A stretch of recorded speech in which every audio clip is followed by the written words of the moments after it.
Je vous propose aujourd'hui d'évoquer la différence qu'il pourrait y avoir, parce que dans les Écritures, différents termes sont employés: Satan, Lucifer, démon, prince de ce monde. Est-ce qu'il s'agit de la même chose? Sont-ce des choses différentes?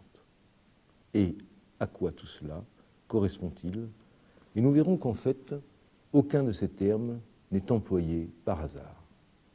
Il correspond toujours, si on accomplit une exégèse biblique, en quelque sorte, à l'occasion du choix de ces termes, il correspond toujours à une définition ou à une situation théologique extrêmement précise du rapport de Dieu avec l'homme et de l'homme avec Dieu. On peut déjà s'interroger, avant d'évoquer ce que pourrait être Satan, Lucifer, le prince du monde et les démons, parce que tout ça, c'est dans le monde de la révélation de l'œuvre des 6 jours, si, préalablement, à cette œuvre des 6 jours, à cette création, il n'y a pas quelque chose d'antérieur. Car le premier mot de la Genèse, Bereshit, qui pourrait être interprété comme tout terme, tout mot au titre de la Kabbale de 1000 façons, il y a fort longtemps, j'avais, grâce et me servant notamment de Fabre d'Olivet, traduit Bereshit par « dans un acte de justice rendu par réciprocité, de toute éternité, Dieu créa ». Si donc le premier mot, le commencement de notre création actuelle, répond à un acte de justice rendu par réciprocité, s'il y a une réciprocité et un acte de justice, c'est qu'à préalablement, il y avait quelque chose. Ce quelque chose nous amène, alors que la Bible, à aucun écrit ne dira de quoi il s'agit, nous amène quand même à nous interroger.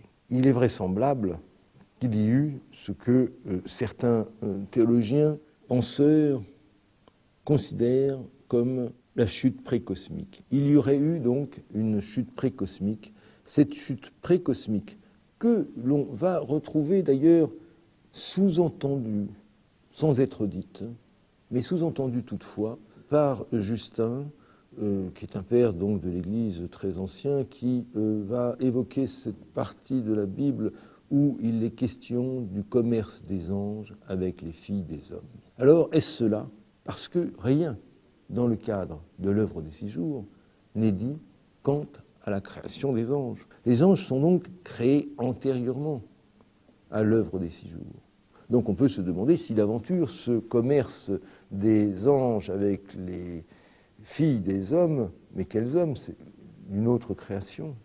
Peut-être, sans doute, puisque Adam n'est pas encore venu à la création, au monde, eh bien, peut-être y a-t-il là l'explication de cette chute précosmique. Mais ensuite, et cette parenthèse étant close, il faut donc s'interroger quand même plus précisément par rapport à l'œuvre des 6 jours, par rapport à ce que nous dit, pour ces termes-là, Satan, Lucifer, le prince de ce monde et les démons, ce que nous en dit la Bible, et particulièrement et principalement, l'Ancien Testament. La première question que se sont posées, je vais prendre l'exemple d'abord de Lucifer, je viendrai ensuite à Satan, puis aux démons, puis au prince de ce monde et enfin aux démons. En ce qui concerne Lucifer, les pères de l'Église se sont interrogés sur les raisons de sa chute. Justin, lui, parle du commerce des anges avec les filles des hommes, mais bon, ça ne sera pas repris.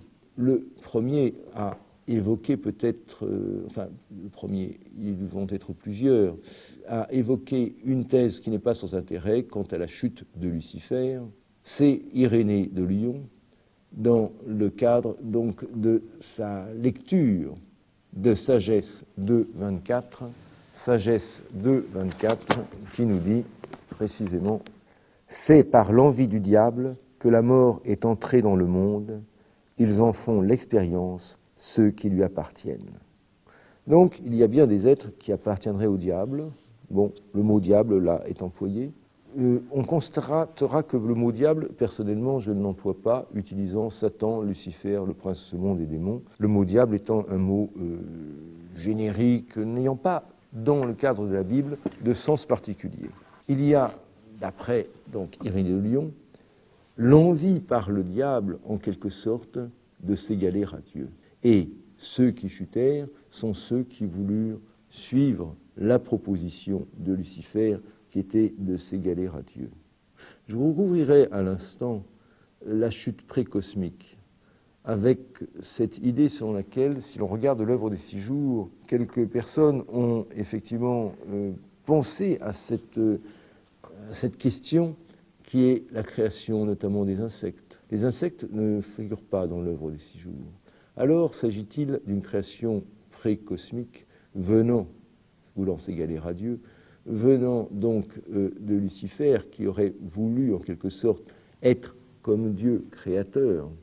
Ça, cette thèse que j'ai déjà développée dans le cadre d'une autre émission pourra être reprise effectivement tout à l'heure.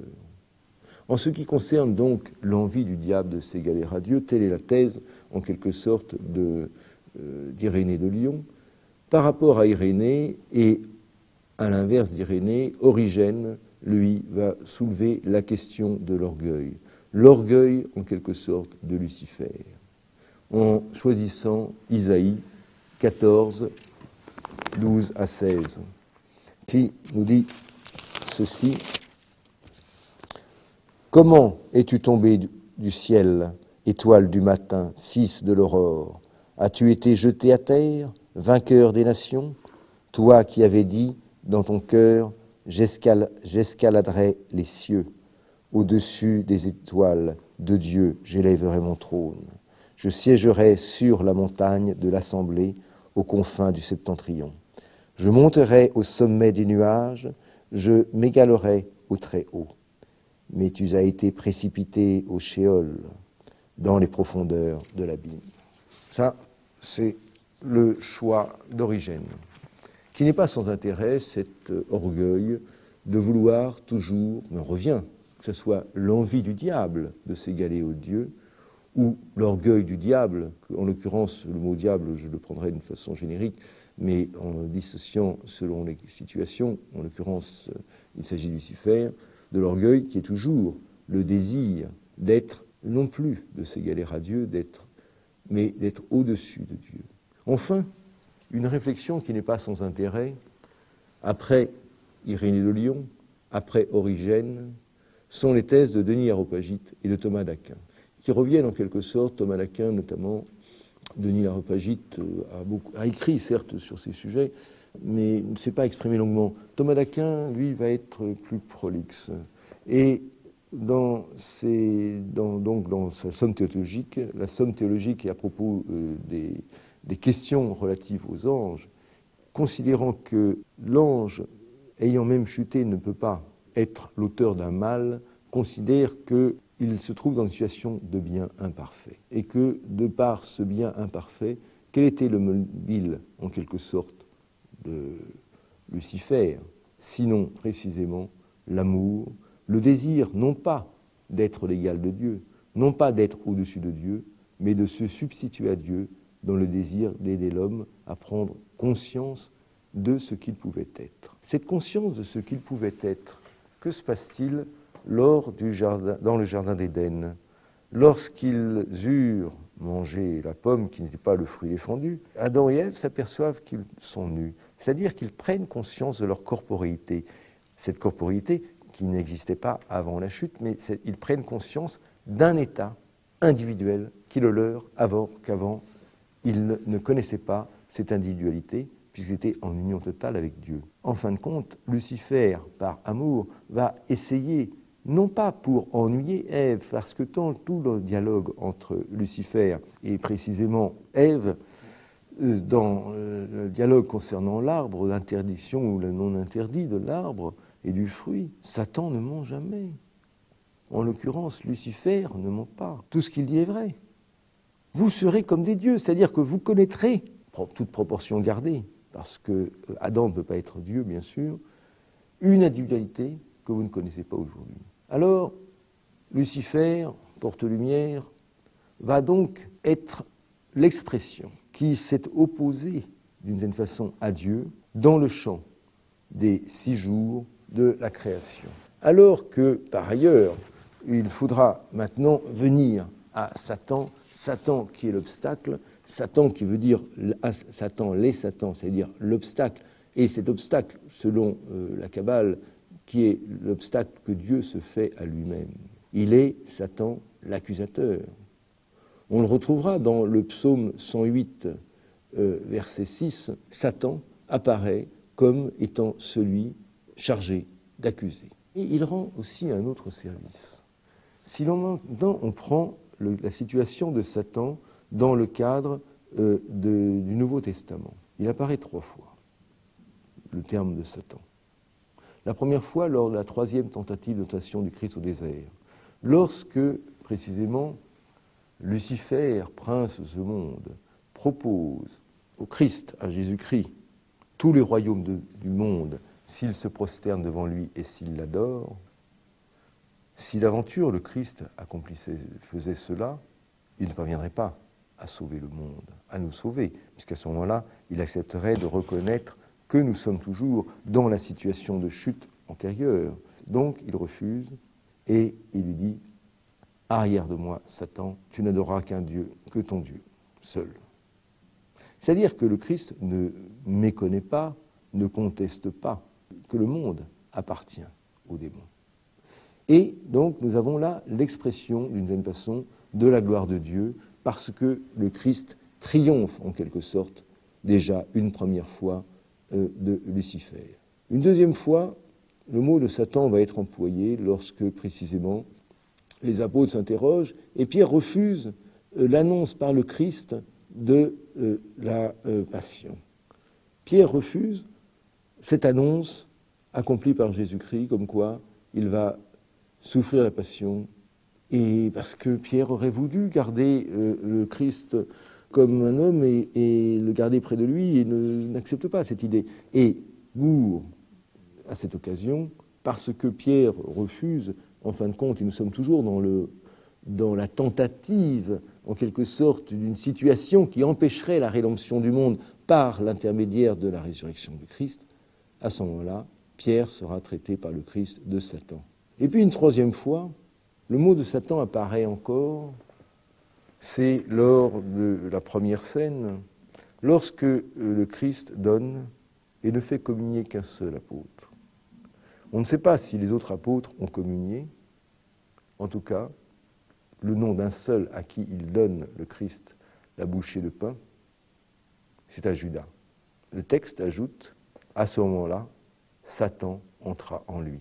Le Christ nous dit d'ailleurs, précisément lors de cette scène, que le Fils vient d'être glorifié.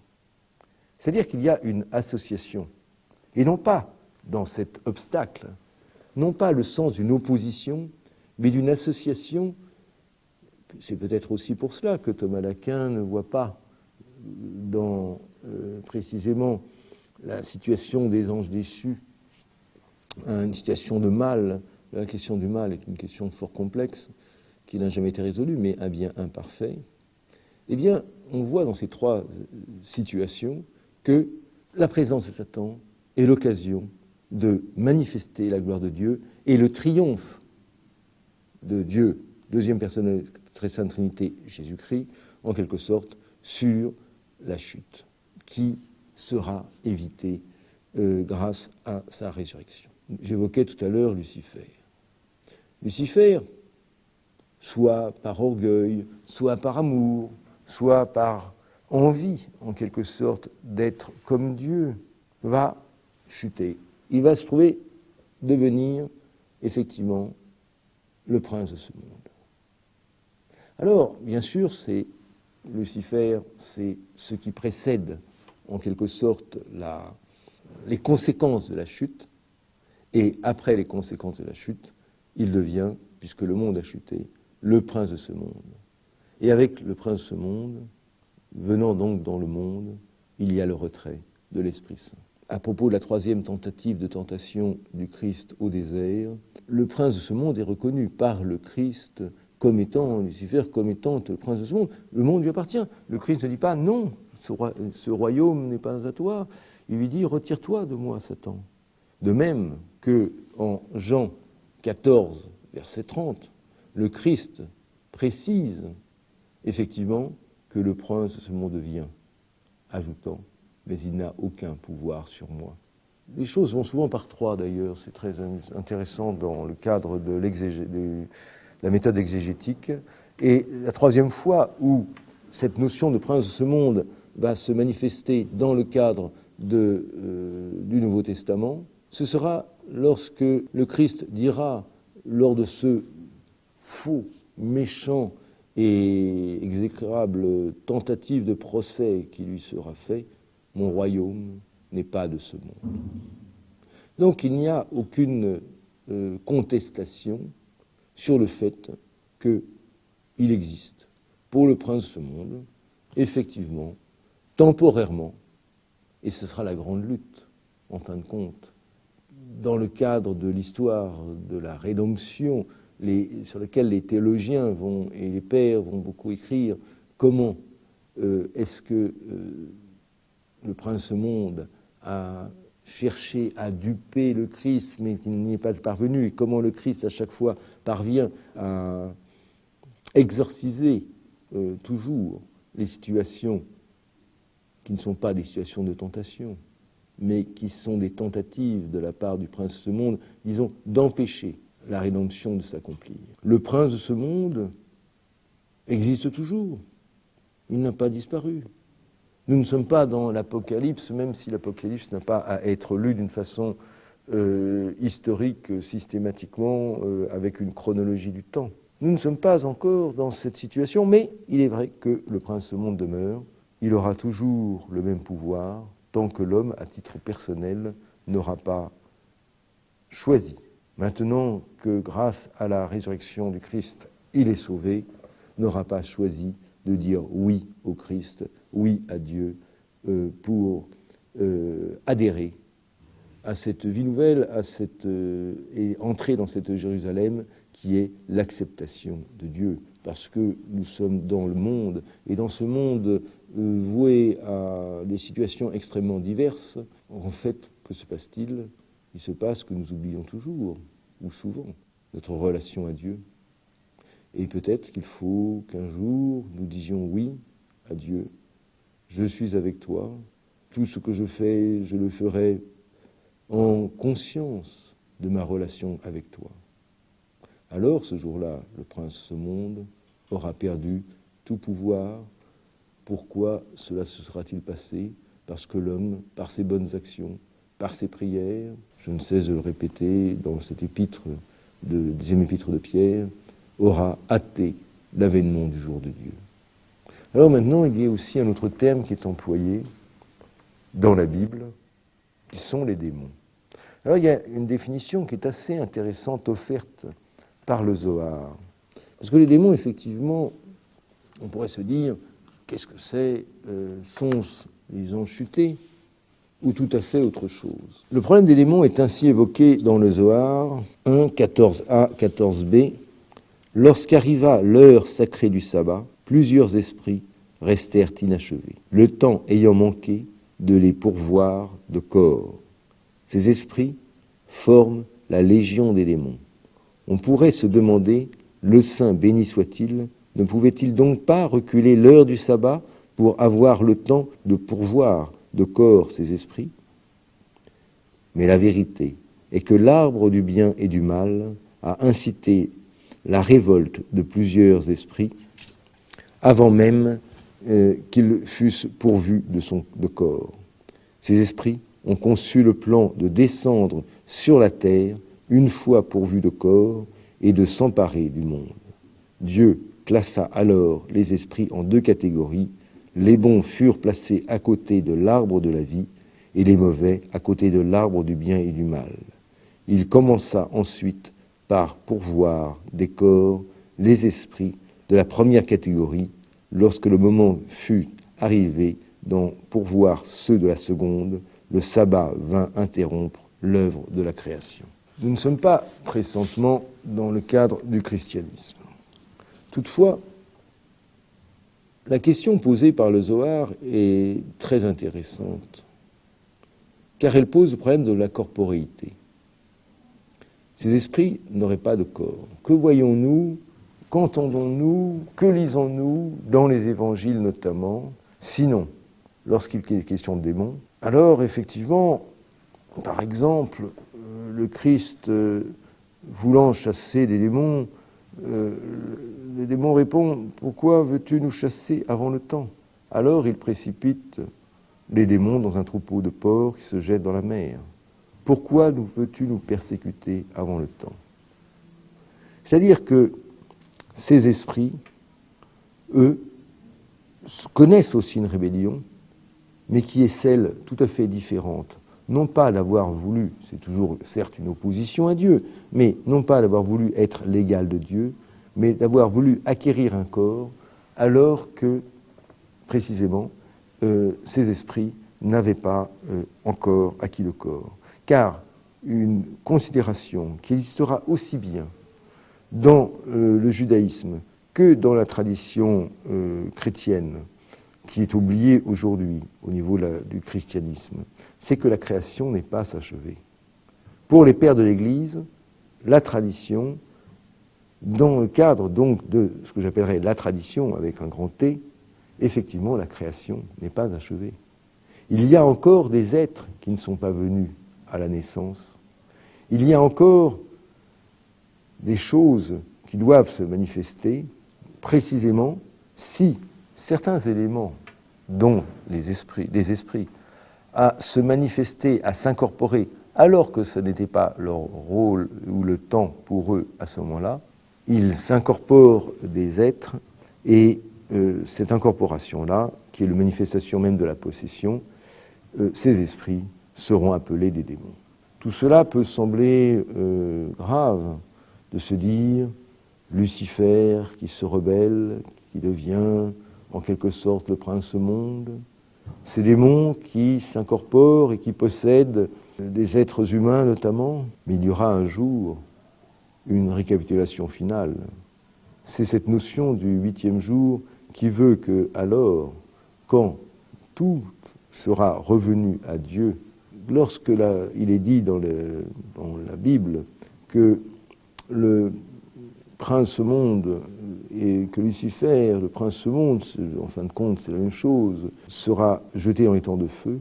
Cet temps de feu n'est pas à prendre d'une façon matérielle, un peu comme le feu du purgatoire. Ce purgatoire qui est une notion très romaine, certes, mais qu'est-ce que c'est que ce purgatoire, sinon de se trouver dans une situation d'épreuve, de devoir, disons, transcender en quelque sorte les erreurs accomplies, de les purifier, de telle sorte que l'on soit prêt à bénéficier définitivement de toutes les grâces. Cette épreuve purificative et purificatrice, en quelque sorte, fera que les démons, eux aussi, comme Lucifer, tout le monde sera pardonné, car, comme le disait très justement Péladan, on ne peut pas admettre qu'un seul être ne puisse, par lui-même, entraîner une conséquence de celui, et on ne peut pas envisager qu'un seul être ne puisse être sauvé. Donc, Lucifer est un ange qui est considéré comme le porte-lumière, et cet ange, en quelque sorte, voulant s'égaler à Dieu, sinon dépasser Dieu, ou peut-être agir comme Dieu par amour, cet ange va donc commettre cette erreur de vouloir être comme Dieu. Par cette erreur, en quelque sorte, dans le plan général de la création, accomplissant cette erreur, il va donc chuter et deviendra le prince de ce monde. Cela, je dois l'opposer à donc Lucifer, Satan, Lucifer et le prince de ce monde sont bien la même entité, mais à deux moments différents. Satan, lui, c'est l'obstacle, Satan, l'obstacle, l'accusateur, l'obstacle que Dieu se fait à lui-même, mais qui rend cet obstacle gloire à Dieu dès lors que l'on a bien compris de quelle façon l'accusateur, de quelle façon Satan se manifeste dans le champ de la création. Enfin, les démons, eux, sont des esprits sans corporéité qui désobéissent, comme avaient désobéi aussi, pour tenter d'acquérir une vie directement par leurs propres moyens, en s'incorporant, en prenant le corps d'autres êtres qui ne sont pas faits pour eux. À ce moment-là, nous arrivons dans des phénomènes de possession. Et dire que ce sont des anges, dire que ce ne sont pas des anges, les démons, c'est un problème un petit peu plus complexe. J'aimerais bien, pour ma part, plutôt les considérer comme étant des entités spirituelles qui, elles, voulurent s'incarner avant qu'elles n'en reçoivent l'autorisation par Dieu. Si l'on considère que Satan est un obstacle, peut-être effectivement, alors que le mot de Satan n'est pas employé à cet égard, lors de la tentation d'Ève, le serpent ne ment pas. Tout ce qu'il dit à Ève est juste. Il n'y a pas là de mensonge. Alors, contre-tradition, contre-initiation. Si l'on sort en quelque sorte de cette vision d'exégèse biblique et qu'on cherche une vision plus humaine et méphistophélique tournée vers le mal, alors que pour Thomas d'Aquin, le mal est un bien imparfait et que l'on cherche autant qu'il est possible le mal comme il pourrait être tenu, à ce moment-là, effectivement, nous rentrons dans ce que j'appellerais le satanisme, qui n'est pas Satan. Le satanisme, qui est une déviation, une considération, une vision purement humaine d'une situation, d'une dépravation, en quelque sorte. Et cette dépravation, par rapport à quoi? Elle peut l'être par rapport à l'initiation, par rapport à la tradition, mais ça n'est pas, en l'occurrence, le satanisme n'est pas l'expression de ce que montre Satan à la fois des évangiles et d'une façon générale de la Bible. C'est-à-dire qu'il n'a plus le pouvoir de prétendre que les êtres ne sont pas sauvés.